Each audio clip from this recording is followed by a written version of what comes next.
Now, you two were captured by a particular artist, and I wonder how difficult it is to resist the temptation of being hijacked by biography, especially when you were writing about Frida Kahlo, because her story is as interesting as her images. Yeah, so one of the first chapbooks that I ever did was the Frida Kahlo book, and I allowed myself to be hijacked by her biography in a sense. I created it into a multimedia performance that we did at the Gold Mine Saloon with our series in 2004, and I used the poems to talk about her, not only her paintings and her work, but to encompass her biography. I mean, I think for her in particular, the two are so seamlessly meshed. So I really was inspired by her personal diary that she kept, and so it had language in it, and it had images in it, and I pulled from that and used her own words to create these poems, and then we created a three-dimensional space where we could show the images, and we had a set design that was reminiscent of Frida Kahlo-esque landscape if she were to create something, and then the voices of the two writers talking, and just trying to use, her biography and her art to create this new space where she could be represented. So yes, I think sometimes you can be hijacked, but it could be good if you use it right. Now, are you through with her, or does she? Or does she still inspire you? Dave, my husband Dave Brooks, and I went to the Centennial they had in Mexico City, where it was the one time they had collected all of her, as many as they could find, because she would give her paintings away to people. So they collected as many paintings as they could find into one area. It was the first time that many paintings had been in one museum. And it was amazing, it was so powerful. And yeah, of course, then I start writing about her again. But I think I might be done with her now. I don't know. I shouldn't say that. How about her house? I'm so fascinated by her house. Yes, we visited the house, and I mean that really made me write about her again. But it was very different. You know, when I wrote that particular poem that I read today, I wrote that much later than after the Frida show I wrote in 2004. And then for some reason after Katrina, after the storm, that photograph, what the water gave me, for many reasons, I'm sure, made me write that poem. So it's just these moments where it just captures you, and you're thrown back into it, and you have something more to say about it. Do you hear her voice inside? When I was intensely making the multimedia project, that's all I did was read Frida Kahlo and read her letters and listen to her voice in my head tramping around, and that was a very intense project. I think now it's more like an echo or a haunting every now. Something happens and it'll spur me to, that's like a Frida poem in there somewhere. But it's different. It's different from the really intense project of, I'm creating something using this life and this art. Now, you read one of your poems about Chagall's school, so you've obviously thought a lot about his life. Well, I think obviously his paintings, they are so much about his life. I mean, any artist, of course, but I did, although when I first started the project, I was more writing about the actual paintings. Then, kind of as the project, as I got further into it, then I started really kind of looking at aspects of his life. But initially, when this project started, it was almost like a knee-jerk response to looking at the paintings, and then sort of the knowledge came after that.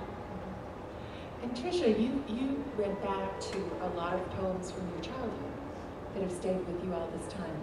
Do you look for new ones? Do you read poetry constantly as a source of inspiration, new poetry as well? I can only stay Irish. No, I'm just joking. No, I do look for new ones.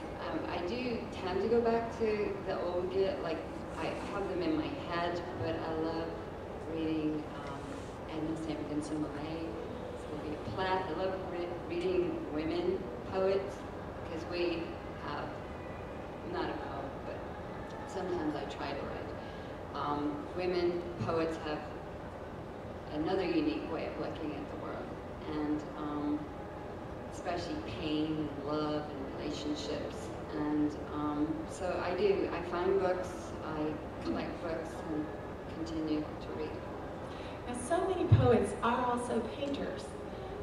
but one art seems to take over, their majority of their interests. And I think of Elizabeth Bishop, who did those beautiful paintings, and Derek Walcott. When Derek Walcott came to New Orleans to read, I largely interviewed him about his paintings, and he was so grateful because hardly anybody talked to him about that.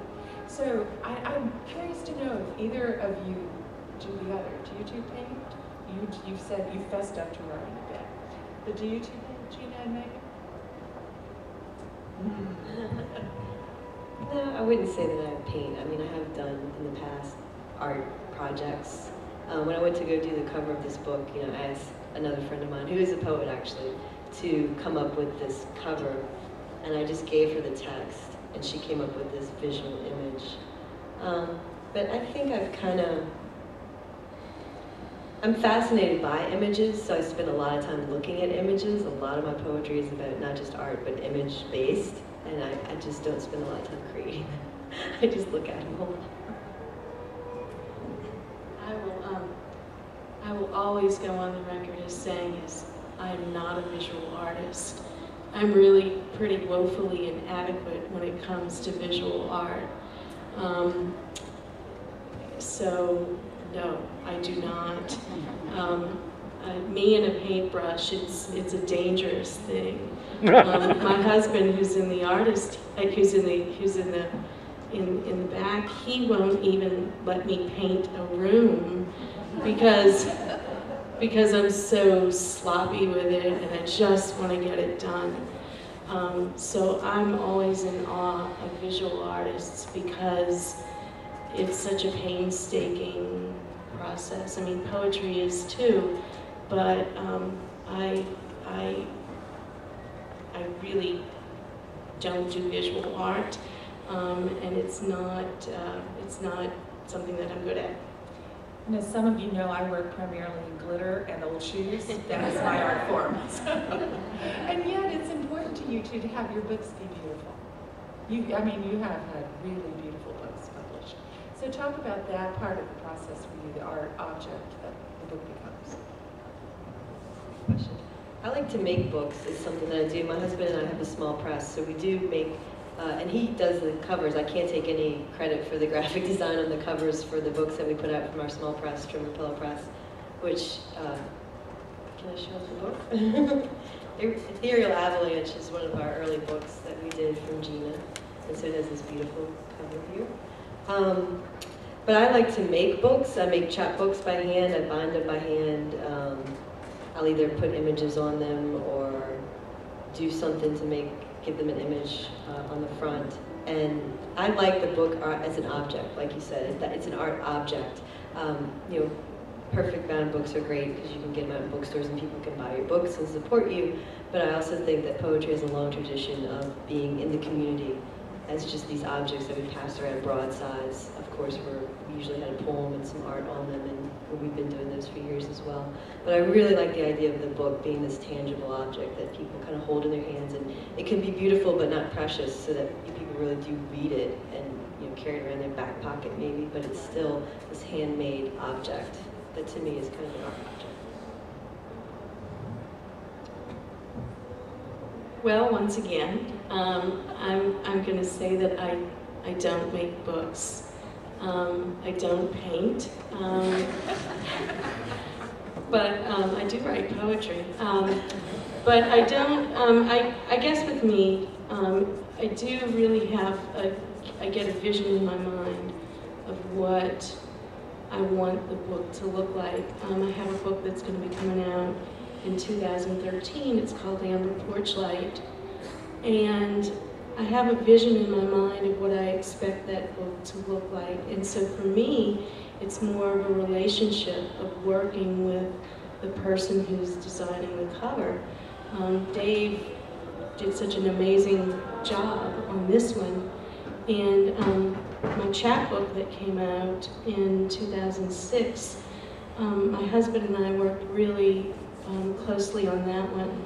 So for me, it's not something that I do myself, but it is something that I work with the artist or work with the book designer to really get it right. And that was a very beautiful, that was the book I was thinking of. Now, I see that it's almost 7 o'clock, so we thought we'd leave some time for you all to ask questions. So, here we are. Or you can just go out to the Great Hall and listen to music and buy books. Anyone? All right, well, please join me in thanking these wonderful people.